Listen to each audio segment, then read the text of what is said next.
ప్రేక్షకులందరికీ నమస్కారం. ఈరోజు మన స్టూడియోలో ప్రముఖ ఆధ్యాత్మికవేత్త జ్యోతిష వాస్తు పండితులు శేషగిరిరావు గారు మనతో ఉన్నారు.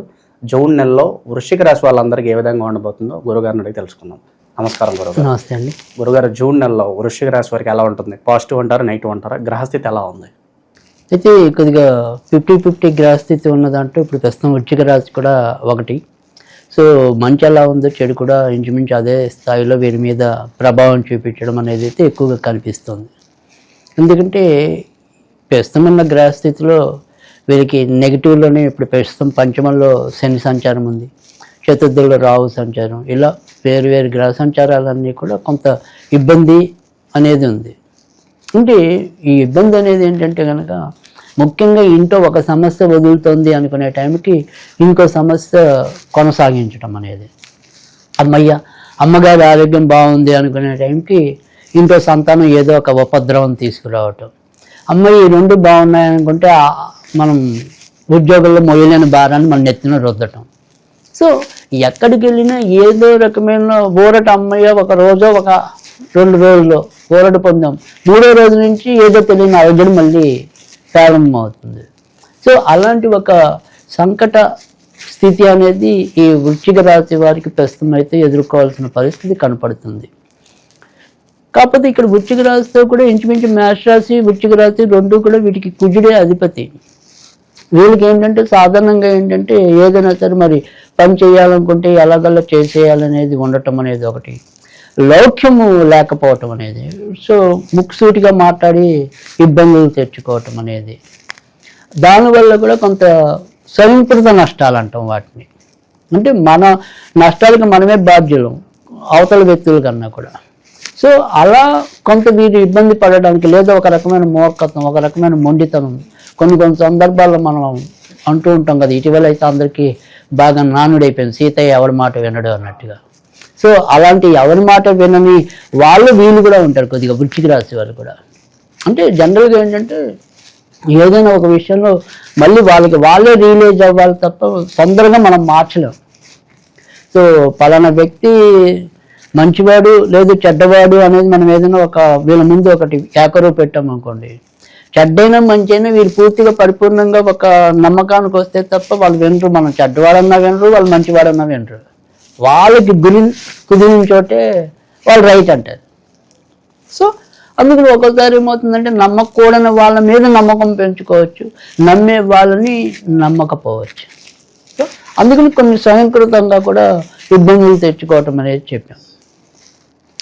అలాగే ఇప్పుడు ఉన్న ప్రస్తుతం ఏంటంటే మనకి ఎలా చూసినప్పటికీ కూడా గురుడము వీళ్ళకి అష్టమంలో ఉన్నాడు ప్రస్తుతం.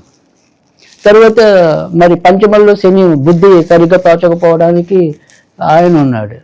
ఇంటిలో సుఖశాంతులు లేకుండా చేయడానికి రాహు ఉన్నాడు చతుర్థంలో. మరి ఏది కూడా పూర్తి స్థాయిలో మంచి చేసేలాగా లేదు. మొన్నటి దాకా అంటే జూన్ 6వ తారీఖు దాకా ప్రస్తుతం వీరి యొక్క రాశ్యాధిపతి ఎవరైతే ఉన్నాడో ఆయన కూడా నీచంలో ఉన్నాడు. సో జూన్ 6 నుంచి కొద్దిగా కుజుడు కొంత మెరుగు స్థితికి వచ్చాడు. సో 10వ ఇంటికి వచ్చాడు, కానీ 10వ ఇంటి కుజుడు పూర్తి స్థాయి మంచి కాదు, కానీ కొంత బెటర్, అంటే నీచం నుంచి కనీసం కొంతవరకు మంచి స్థితికి రావటం.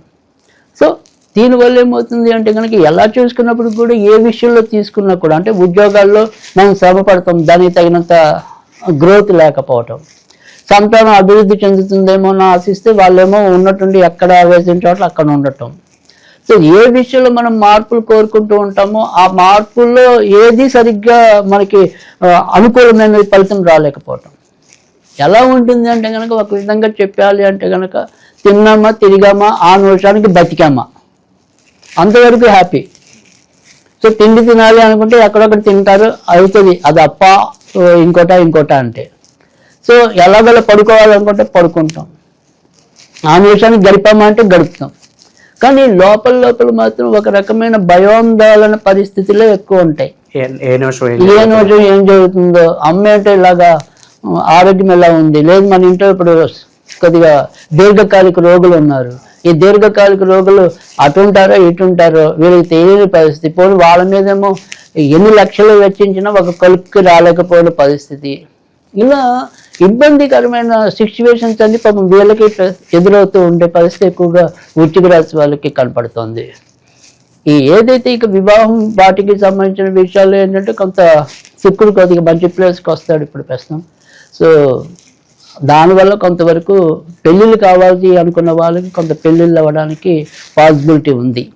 కొద్దిగా కష్టంగా పూనుకున్నా కానీ పెళ్ళి అవ్వటం అనేది అయితే ఉంది.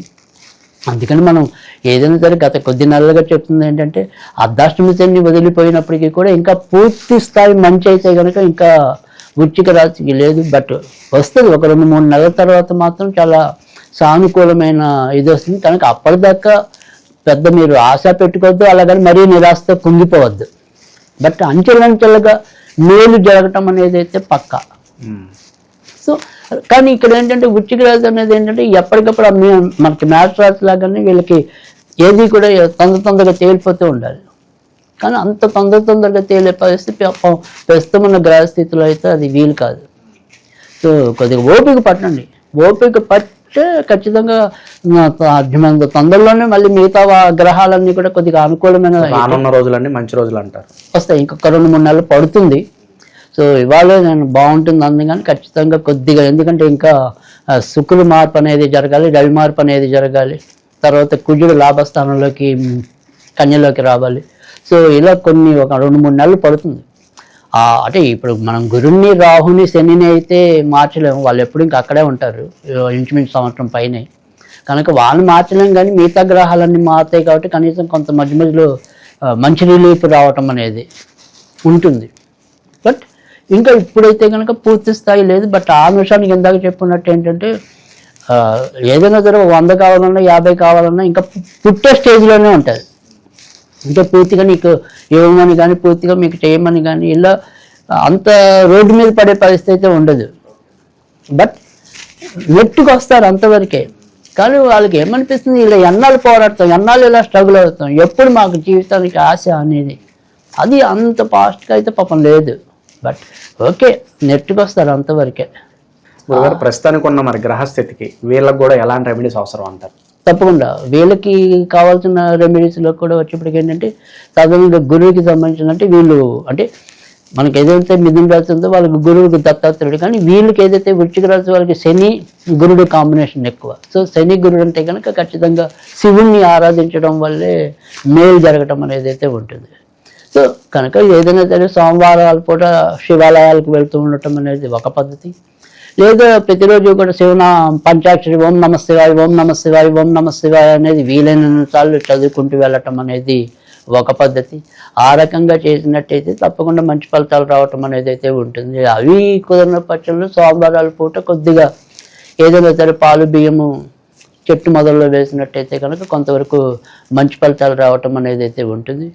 ఇక ఏదైనా సరే మనం ఇలా స్విచ్వర రూపంలో చెప్పాలి అనుకుంటే కనుక bone set BONESET bone set అనేది వీలైనంత సార్లు చదువుకుంటూ ఉండాలి.